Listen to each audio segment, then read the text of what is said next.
आइए सुनते हैं आज की कहानी धोखे की सजा। गंगाराम पटेल और बुलाकी नायक काशी यात्रा के दौरान अपने तीसरे पड़ाव पर पहुंचे।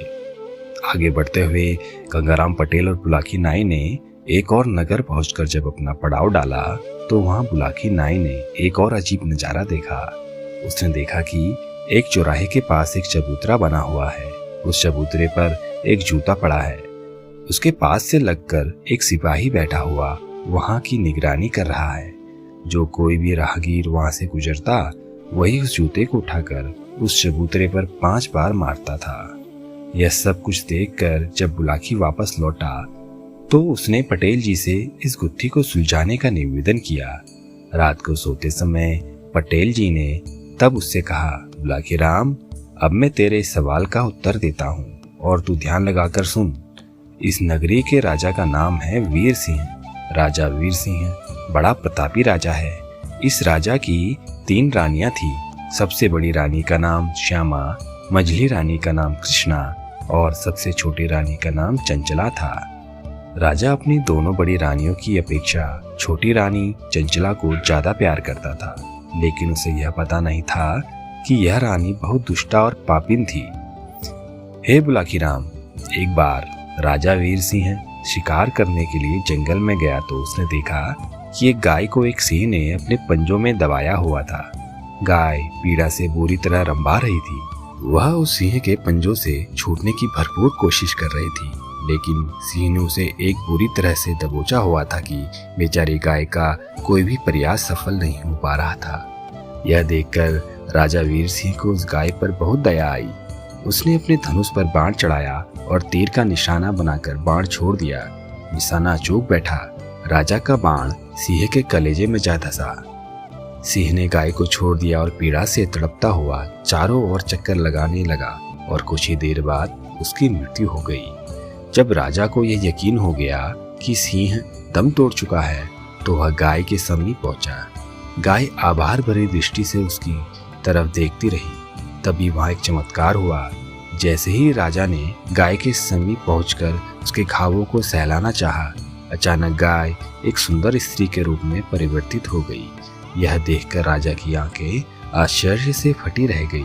वह अचरज भरी नजरों से उस सुंदर स्त्री की तरफ देखने लगा।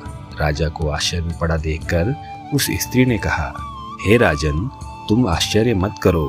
दरअसल मैं एक गंधर्व कन्या हूँ जो इस वन में भ्रमण के लिए आई थी, और यह जो सिंह तुमने मार दिया है यह एक यक्ष था जो मेरा कौमार्य भ्रष्ट करना चाहता था। इसे अपने पर जोर जबरदस्ती करते देख मैं घबरा गई और एक गाय का रूप धारण कर यहाँ से भागने लगी।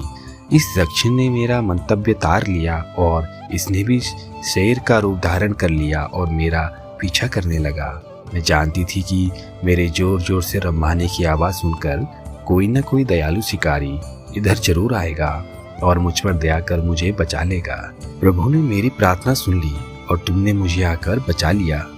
गंधर्व कन्या ने आगे कहा, राजन, क्योंकि तुमने मेरी जान बचाकर मुझ पर बड़ा उपकार किया है, इसलिए मैं भी तुम्हें एक रहस्य की बात बताना चाहती हूँ। सुनो, सिंह बने इस यक्ष के पेट में ऐसा द्रव्य फल है जो किसी को भी चिर यौवन दे सकता है। उस फल को खाने से व्यक्ति कभी बूढ़ा नहीं होगा, वह व्यक्ति सदैव जवान बना रहेगा। अतः तुम इस सिंह के पेट को काट डालो और उस फल को निकाल लो। घर ले जाकर पहले उसे गंगा जल में खूब अच्छी तरह धोना और उसका उपयोग करना। इससे तुम्हारी आयु बढ़ जाएगी और तुम पर बुढ़ापा नहीं आ पाएगा। ऐसा कहकर वह गंधर्व कन्या अदृश्य हो गई। राजा ने तब सिंह का पेट फाड़कर वह दिव्य फल निकाल लिया और उसे लेकर नगर लौट गया। घर आकर उसने वो फल गंगा जल से धोकर शुद्ध कर लिया। वह उसे खाने का विचार कर ही रहा था कि तभी उसके मन में एक विचार आया। उसने सोचा कि क्यों ना यह फल रानी चंचला को खिला दूं। इस फल के खा लेने से उसका यौवन चिरस्थायी हो जाएगा और फिर अनेकों वर्ष तक मैं उसके यौवन का उपभोग करता रहूंगा। ऐसा विचार कर राजा अपनी छोटी रानी चंचला के कक्ष में जा पहुंचा और उसने वह फल उसे देकर बोला, मेरी हृदयेश्वरी रानी चंचला, यह फल मैं तुम्हारे लिए विशेष रूप से लाया हूँ, तुम इसे खा लो। इस फल की विशेषता है कि जो भी व्यक्ति इसे खाएगा उसे कभी बुढ़ापा छू नहीं सकेगा। तुम इसे खा लोगी तो तुम्हारा यौवन भी अनंत काल के लिए स्थायी हो जाएगा, तुम कभी बूढ़ी नहीं होगी। रानी चंचला बोली, ठीक है स्वामी, आप इसे यहीं रख दीजिए, मैं स्नान करके शुद्ध होकर इसका सेवन कर लूंगी। बुलाकी, राजा सचमुच भी अपनी इस रानी को हृदय से चाहता था, किंतु रानी चंचला का उसके प्रति प्यार सिर्फ एक दिखावा था। वह राजा से प्यार नहीं करती थी, वह तो एक युवा सन्यासी से प्यार करती थी, जो प्राय आशीर्वाद देने के बहाने उसके महल में आता रहता था। राजा के जाने के बाद रानी चंचला ने सोचा कि क्यों ना मैं इस फल को अपने प्रेमी उस सन्यासी को दे दूं। फल खाकर वह हमेशा जवान रहेगा और मैं वर्षों तक उसके साथ आनंद लेती रहूंगी। ऐसा विचार कर उसने वह फल वहीं रख दिया। बुलाकी, गंगाराम पटेल ने आगे बताया, वह सन्यासी भी चरित्र का गंदा था। रानी के साथ साथ उसने एक वैश्या के साथ भी अपने अनैतिक संबंध बनाए हुए थे। वह उस वजह से बहुत प्यार करता था, अतः उसने स्वयं वह फल खाने के स्थान पर अपनी प्रेमिका को दे दिया। फल पाकर वैश्या अपने मन में विचार करने लगी कि मेरी जिंदगी तो एक पाप भरी जिंदगी है, न जाने कैसे कैसे लोग मेरे पास आते हैं और कुछ धन देकर मेरे शरीर को रौंद कर चले जाते हैं। जाने कब तक यह पाप में जीवन जीना पड़े, जबकि मैं ऐसी हालत में ज्यादा दिन तक जीना नहीं चाहती।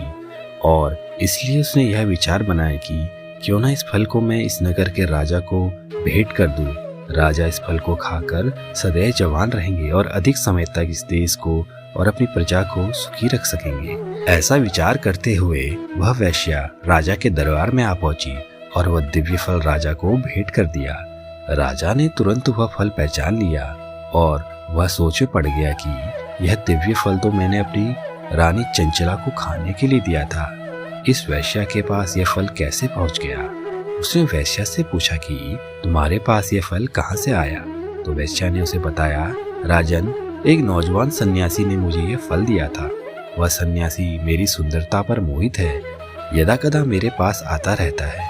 यह कहकर उस सन्यासी का हुलिया राजा को बता दिया। सन्यासी का हुलिया जानकर राजा समझ गया कि निश्चित यह वही सन्यासी व्यक्ति है जो आशीर्वाद देने के बहाने अक्सर रानी चंचला के महल आता रहता है। तब उस फल को लेकर राजा रानी चंचला के पास पहुंचा। उसने रानी से पूछा, रानी, मैंने जो दिव्य फल तुम्हें खाने के लिए दिया था, क्या तुमने उसे खा लिया है? हाँ स्वामी, रानी मुस्कुराकर बोली, उसे तो मैंने उसी दिन खा लिया था। झूठ बोलती हो तुम, राजा क्रोध में भरकर बोला। सच तो यह है कि तुमने उस फल को खाया ही नहीं, बल्कि अपने प्रेमी सन्यासी को दे दिया था, जो अक्सर तुम्हारे कक्ष में तुम्हें आशीर्वाद देने के बहाने आता रहता है। वह सन्यासी के रूप में एक शैतान है। हमने पता लगा लिया है कि उसके एक वैश्या के साथ भी शारीरिक संबंध है। उसी वैश्या से हमें यह दिव्य फल प्राप्त हुआ है। यह कहकर उसने रानी चंचला के आगे वह फल रख दिया। उस फल को देखकर रानी चंचला कुछ न बोल पाई। उसका चेहरा पीला पड़ गया। उसके मुंह से कोई बाउल नहीं फूट रहा था। वह राजा के पैरों पर गिर पड़ी और अपना अपराध कबूल कर लिया। राजा से माफी मांगने लगी, लेकिन राजा तो क्रोध से भरा हुआ था।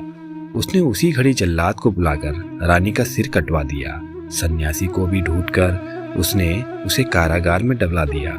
फिर उसने चौराहे पर रानी का कटा हुआ सर रख और उसका धड़ लाकर उसे जमीन में दफन करवा दिया। उसने उस स्थान पर एक चबूतरा बनवाया और नगरवासियों के लिए आदेश जारी करवा दिया कि जो कोई भी नागरिक उस स्थान से गुजरे, उस बेवफा रानी की मजार पर गिनकर 5 जूते जरूर मारे। सो यही है बुलाकी, आज जो तू दृश्य देखकर आया है वह उसी रानी की मजार है। राजा के आदेश से वहां से गुजरने वाले लोग उस मजार पर 5 जूते मारकर ही आगे बढ़ते हैं। ऐसा न करने वाले को दंडित किया जाता है। इसी के लिए वहां एक सिपाही बैठा रहता है जो इस बात का ध्यान रखता है कि किसने राजा के आदेश का पालन किया है और किसने नहीं। इतना कहकर गंगाराम पटेल चुप हो गए। इस बार उन्होंने बुलाकी से यह पूछने की आवश्यकता महसूस नहीं की कि उसकी समस्या का समाधान हो गया है या नहीं। वह अपनी चादर ओढ़कर निद्रा देवी की गोद में चले गए और अगले दिन फिर एक यात्रा के लिए खुद को तैयार जो करना था